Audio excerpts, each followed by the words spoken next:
Hello guys, welcome back to our channel. आज की video में हम देखेंगे क्लास 8 हिंदी का व्याकरण। व्याकरण में हम आज संज्ञा का टॉपिक कवर करेंगे। इसमें हम इसके ये कितने टाइप का होता है, उनके उदाहरण और संज्ञा क्या होती है, ये सब देखेंगे। चलो फिर फटाफट से वीडियो को स्टार्ट करते हैं। तो आज के वीडियो में हम सब कुछ देखेंगे संज्ञा के बारे में। तो सबसे पहले संज्ञा की डेफिनेशन देखते हैं। चलो फटाफट संज्ञा की परिभाषा देखते हैं। संसार के किसी भी प्राणी, वस्तु, स्थान, जाति या भाव, दशा आदि के नाम को संज्ञा कहते हैं।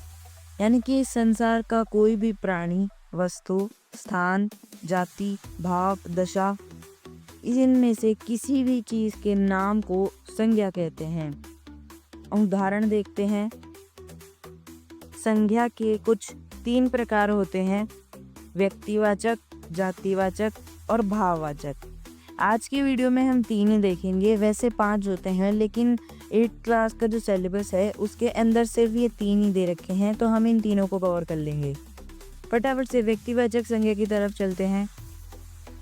व्यक्तिवाचक संज्ञा जिससे किसी विशेष व्यक्ति, देश, शहर, प्रांत, दिशा आदि के नाम का बोध होता है, उसे व्यक्तिवाचक संज्ञा कहते हैं।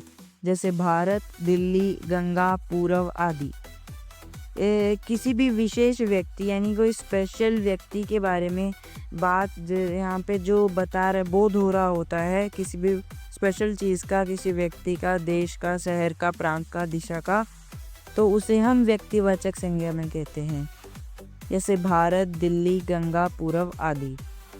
आगे चलते हैं भाववाचक संज्ञा की तरफ।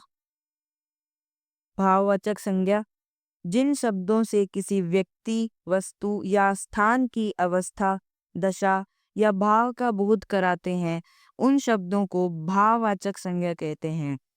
यानी कि जो भी शब्द व्यक्ति, वस्तु या फिर किसी स्थान की अवस्था, दशा या भाव का बोध कराते हैं, यानी उनके बारे में बताते हैं, उन शब्दों को भाववाचक संज्ञा कहते हैं। हम इन तीनों संज्ञाओं के उदाहरण एक साथ देखेंगे। वैसे इनके बता देता हूँ मैं उदाहरण। जैसे रोना, हंसना, सोना, ये सब जो होता है भाववाचक संज्ञा में आता है। आगे चलते हैं हम। अब चलेंगे हम जातिवाचक संज्ञा की तरफ। जातिवाचक संज्ञा किसे कहते हैं? जातिवाचक संज्ञा जिस संज्ञा से किसी व्यक्ति, वस्तु, स्थान आदि के संपूर्ण जाति वर्ग का बोध होता है, उसे जातिवाचक संज्ञा कहते हैं। जैसे कलम, नदी, पुस्तक, बालक, लड़की आदि।